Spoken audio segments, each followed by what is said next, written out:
This is why I'm dropping Absolute Catwoman.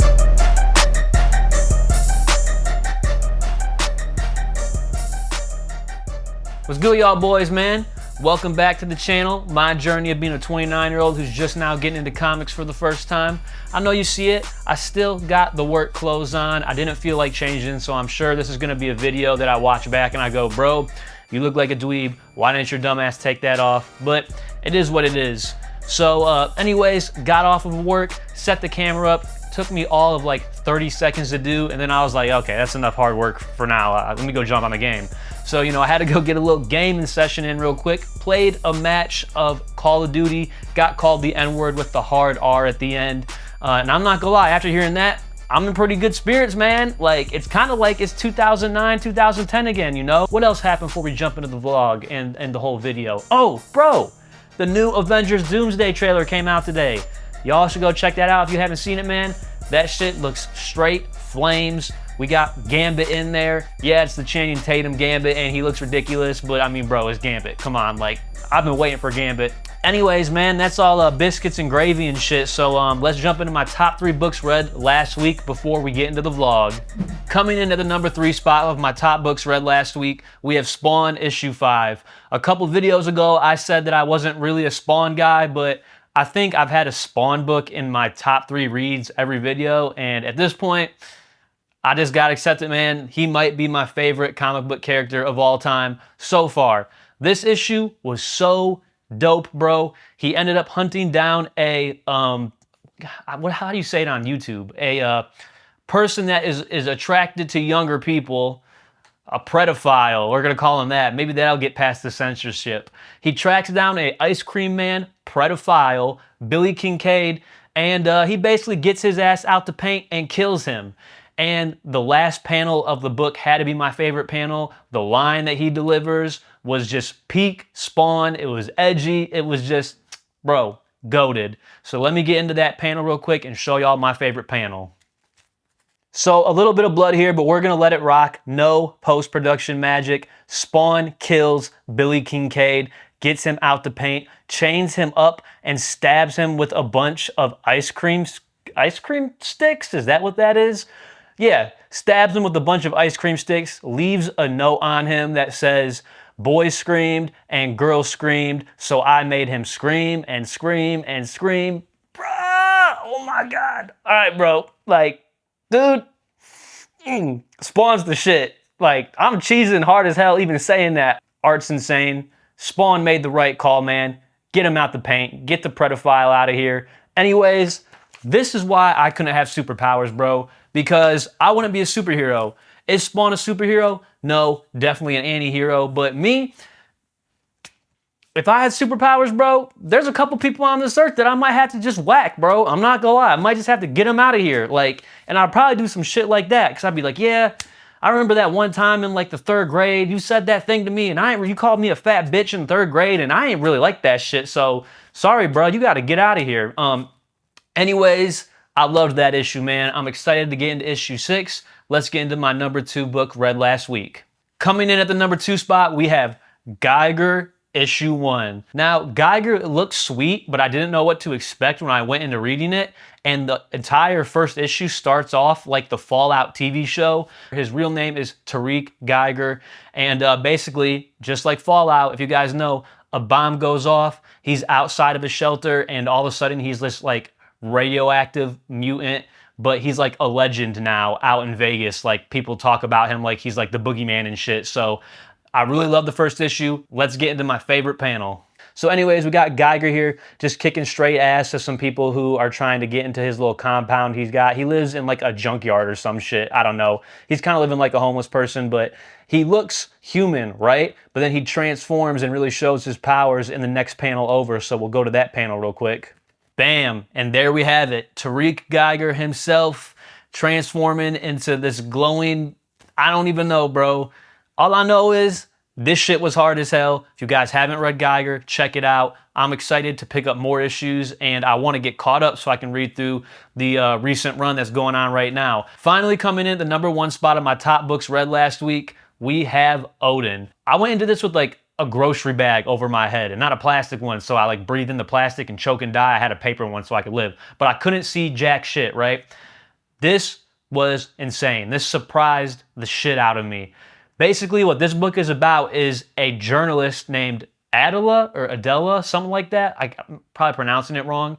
She's a journalist and she infiltrates a neo-Nazi group that is trying to go and resurrect a Norse god that is like all about like being white supremacists and shit. Like, bro, I had no idea what I was getting into when I read this book, right? And man, it's a horror book. I guess I like horror comic books now because I have issue 2 of this as well, and I read both back to back. I couldn't put it down. This first issue is insane, bro. At one point, this dude who looks like Matt Murdock convinces them all to drink this, like, I don't know, elixir he has. And the next thing you know, they're all like tripping out, following this deer around, right? They're following this deer around for days in a snowstorm, talking about, oh, this is so awesome. We feel so good. We love the deer. Oh, look, the deer is letting us feed off of it. The deer is letting us eat pieces of meat off of it. And then finally, they snap out of it and they eat one of the people in the group. They've been eating somebody the whole time that was in the group with them. Bruh, what the fuck going on? That shit was crazy. So I don't really have a favorite panel of this book, but I'll show you guys the art anyways, just so you have something to look at.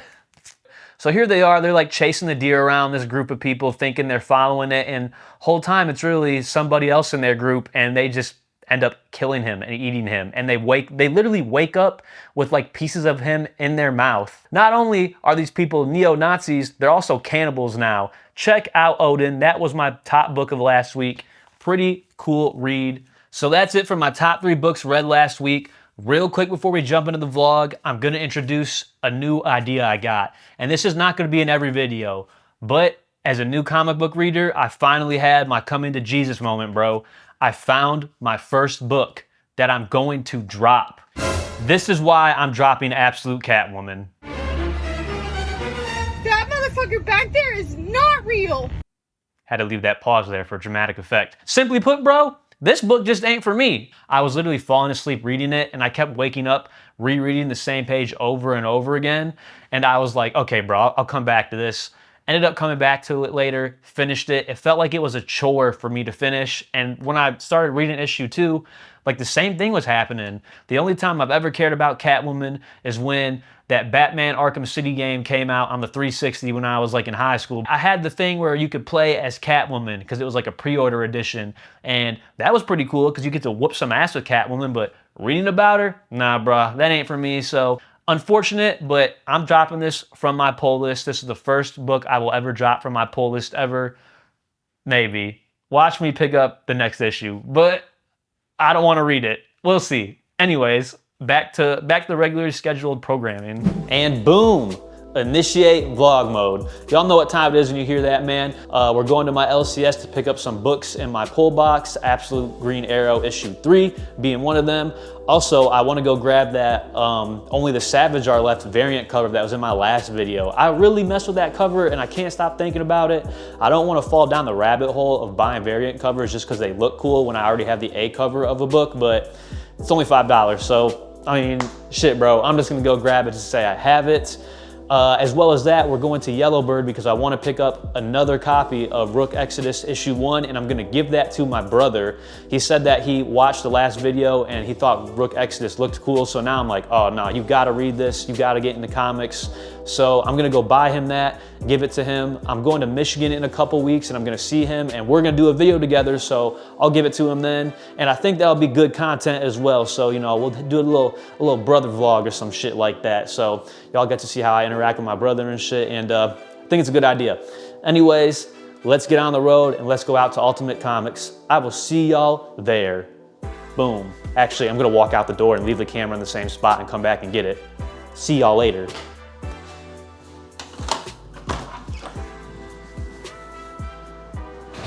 So I'm thinking while I'm at Ultimate Comics, I'm gonna ask them to add all the new Midnight Marvel books that are coming out to my pull list, which is like what, Midnight Fantastic Four, Midnight X-Men, and then Midnight Spider-Man, I believe.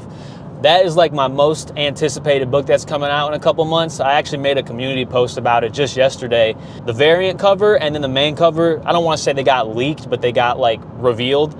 And bro, they are so sick. I'm just hoping that it's not booty juice garbage, but a darker Spider-Man where it's like a little horror take. I think that could be a sweet ass idea. If you guys haven't seen the A cover, it's literally a giant spider that's like fused into Peter Parker's chest on some like mad scientist shit.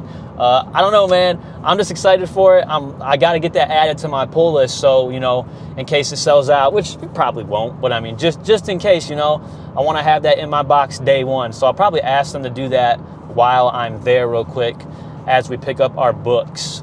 Anyways, we pulling up to this bitch, man. Let's hope they got my books in my box.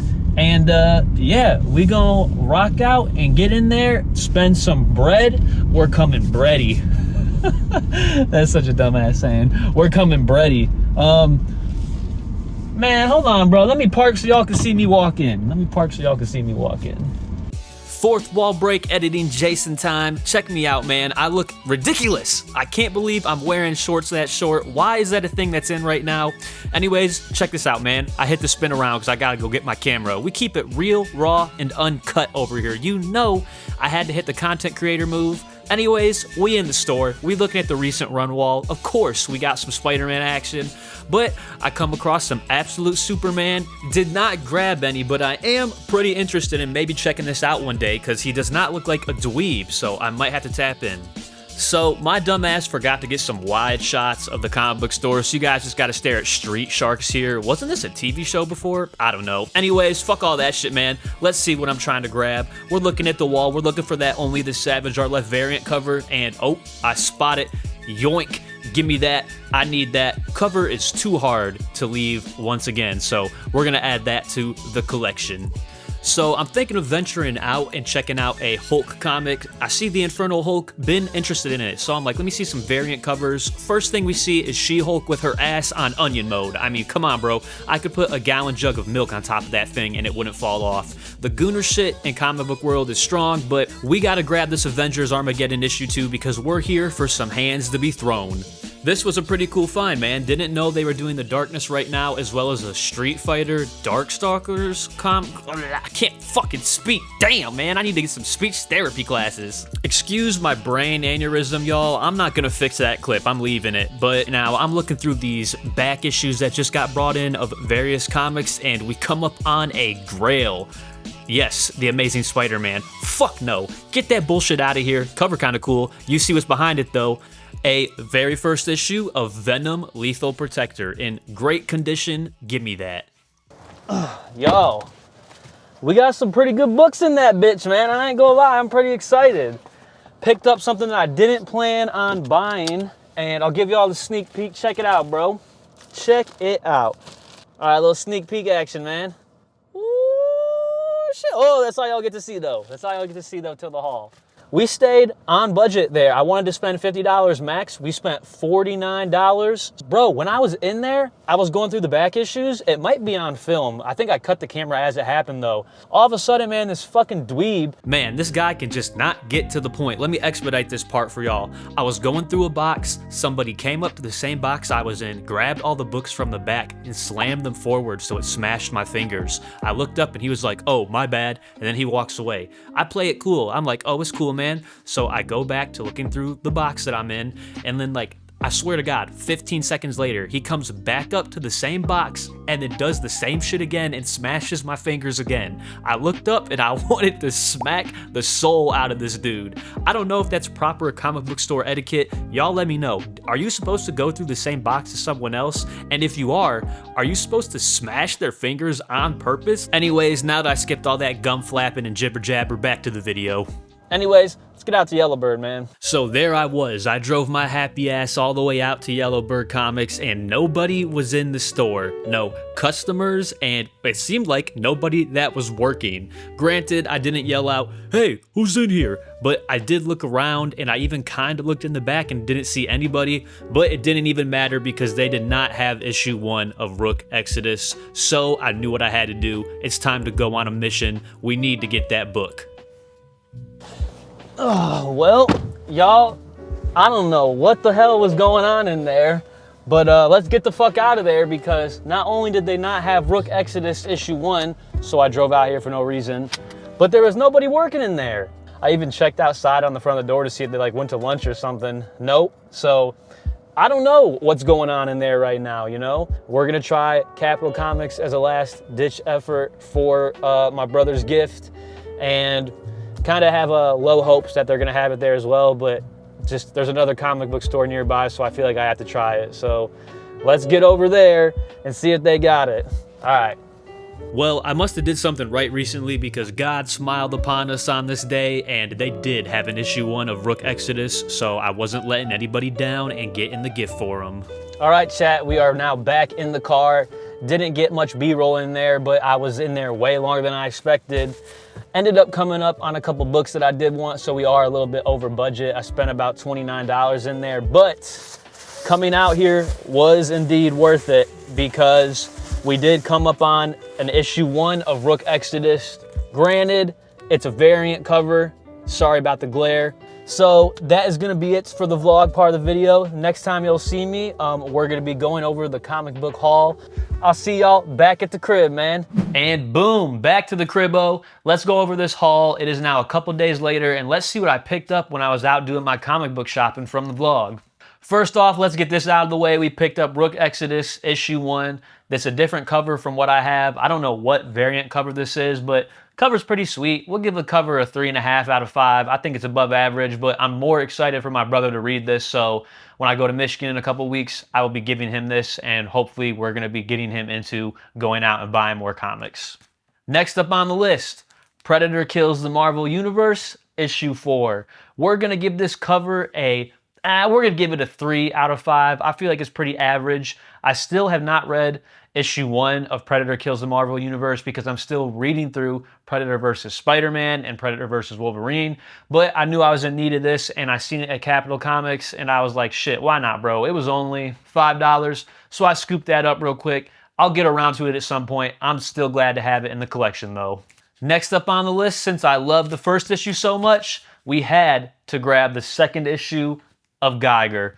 It was a must, bro. After reading issue 1, I knew I could not go to the comic book store and not pick it up, and lucky enough for me, they did have the second issue, so I'm glad they had that. I'm gonna give this cover a 4 out of 5. I like the contrasting green against the dark shit brown background. I think that looks pretty sweet. So now it wouldn't be a video for me if I didn't pick up a couple back issues of Spawn. Specifically, we got Spawn issue 17, and then we got Spawn issue 18 behind it. Again, not up at this point yet, but I knew I needed them, and the Spawn books are always like dirt cheap when I'm out and about and I see them. And like Capital Comics specifically, they have so many Spawn there. But anyways, we're gonna give this cover a 4 out of 5. I really like the coloring on the cover of issue 17. Issue 18 is also going to get a 4 out of 5. I just like the positioning that they got him in. I like the pose he's striking. Pause. All right, next in line, we got a pretty sweet find here, man. We got The Amazing Spider-Man issue 362. This is the second appearance of Carnage. I found this at my LCS Ultimate Comics. The main reason I grabbed this is because I already have issue 363, and I didn't even know issue 363 was the third appearance of Carnage.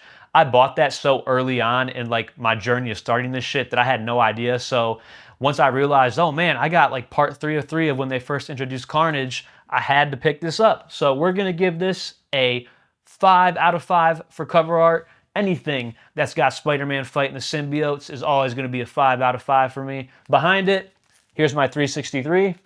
We're gonna give the cover a 4 out of 5. I don't know, nah, we're gonna give it a 5 out of 5. We're giving it a 5 out of 5. I feel like I'm not doing it justice by giving it a 4 out of 5 compared to the other one. I like how big their heads are and like the detail on Venom's teeth. That's just sweet. All right, on to our next ones. Some recent runs. You know I had to do it to him with this one. Absolute Green Arrow, issue 3. Super excited to read this. I like this way better than Absolute Catwoman. I see the general consensus online right now, though, is that Absolute Catwoman is better, and I'm just like, bro, like, how? How can you guys rock with Absolute Catwoman more than Absolute Green Arrow? And I used to shit on Green Arrow. Like, I know a little bit about some comic lore, even though I'm just now getting into it, right? I always thought Green Arrow was lame as hell. I know this is a new rendition and blah, blah, blah, but I'm loving the story way more than Absolute Catwoman. And, I mean, come on, bro. Covers have been pretty sweet with these so far. We're going to give this one a 4 out of 5. Next up on our list, Avengers Armageddon issue 2. We're giving this cover a 2 out of 5. I feel like it is not sweet at all and it is basic. Am I excited to read this though? Yeah, I am a little bit. That boy David Colton was putting belt to ass on Captain Marvel in the first issue, which I know that's not the whole premise of the book. I should be excited that they're fighting the Red Hulk and being superheroes and shit, but I ain't gonna lie, once I seen someone spank Captain Marvel and put her in her place, I was like, thank God, bro, because like, something needs to be done about this character, bro. Captain Marvel, worst Marvel superhero ever created. Anyways, on to the next one. So this next book was actually a book that they just threw in my pull box for whatever reason. They called it a suggestion. Just sounds like a way to get some more money out of me. But they put it in there because I do like the Punisher series. So they gave me The Punisher versus Spider-Man. We're going to give the cover 3 out of 5. Pretty average to me. I don't know if I'll ever get around to reading this. Maybe I'll do it on like a rainy day when I'm bored. I didn't have to pay for this, but when I got up to the register, I realized it was in my pile. And then at that point, I felt like I had to. So that's how I ended up with this, but whatever. Let's get into the next one. All right, not gonna read this one because I already read issue 1 and I bought this strictly for the variant cover. Only the Savage Are Left, issue 1. I thought this variant cover was too hard to miss out on, and that's why I picked it up. So, of course, we're gonna give this cover a 5 out of 5. To me, it's hard as hell. So I grabbed this Absolute Batman Arc M. I think this is like a spin-off of the Absolute Batman series or like a one-shot, but I'm pretty sure it is canon. I feel like the cover is pretty sweet. We're gonna give it a 4 out of 5. I don't really know anything about what Arc M is. I know it's supposed to be Arkham, but like the Absolute Batman's rendition of it is a little bit different. I think it's like multiple prisons that are on different islands. I don't know. The Absolute Batman I read the other night touched briefly on it, so I'm sure I'll learn more, but we'll get into this at some point down the road of the Absolute Batman journey. Second to last book in the haul, and probably one I am not excited for, to keep it a buck with you. Alien Kingkiller issue 4. I'm a big Predator fan, big Alien fan. Bro, this comic has kind of been straight dookie cheese. I'm not gonna lie. Dookie cheese. I can't believe I just said that. This comic has been straight dookie cheese, bro. I'm not gonna lie. The story, the premise of it is cool. There's like 3 kings, which are like robots that were made to be like bred with like alien, the xenomorph DNA, and they're like super badass and shit. But there's like no alien action in this bitch, bro. The whole book will be like, oh, we're writing this story about these robots that want to kill each other, and then, oh shit, that's right. We forgot there's an alien in there. Let's throw one in real quick. So, you know, one panel, an alien finally jumps in, and I'll be like, fuck yeah. I'm like, hell yeah, finally, like, alien shows up. And then it just gets like stomped on like a bug, and we don't see him the rest of the time. Like, bro, come on. Don't even get me started on the Predator Bloodshot series I just finished. That was even worse than this. Yeah, anyways, I might drop this after this. I might drop this. We're gonna give the cover a 3.5 out of 5. I guess it's better than average. The covers are always way cooler than the actual freaking story, but it is what it is, bro. This has been straight dookie cheese. I might drop it. We'll see. We'll see in the next video. Finally, at the end of our pile, the most expensive comic book that I bought so far, we found a Venom Lethal Protector issue 1. I paid $35 for this. This was at my LCS. I'm super excited to have this. Cover, 6 out of 5, bro. Come on. It's got the foil on the back of the red. I don't know if you guys can tell. Let me look in the monitor. It's shining. Ooh, that bitch is gleaming, bro. That bitch is too sweet. Who did the art on this? Todd McFarlane, right? I think Todd McFarlane is the cover artist. Anyways, this is a pretty respected cover in the comic book world from what I can tell, and I knew I had to grab that bitch up. This might be something I frame one day and throw up on the wall. And speaking of that, with that being said, we are at the end of the video. Appreciate y'all checking in with the video, man. Hopefully you guys enjoyed this one. Shout out to everybody that's been showing me love. If y'all get me to 100 subscribers, I will go out and get my first slabbed comic book. And a little birdie recently put me on in my Instagram DMs that a comic book store out in Charlotte has some slabbed copies of different issues of the Max. Y'all know I rock with the Max really hard, so that could possibly be my next pickup and my first slab pickup. We at 88 right now, so let's see if we can get to 100. All right, I'm gonna shut the fuck up now for real. I'll catch y'all boys and girls later, man. Peace out.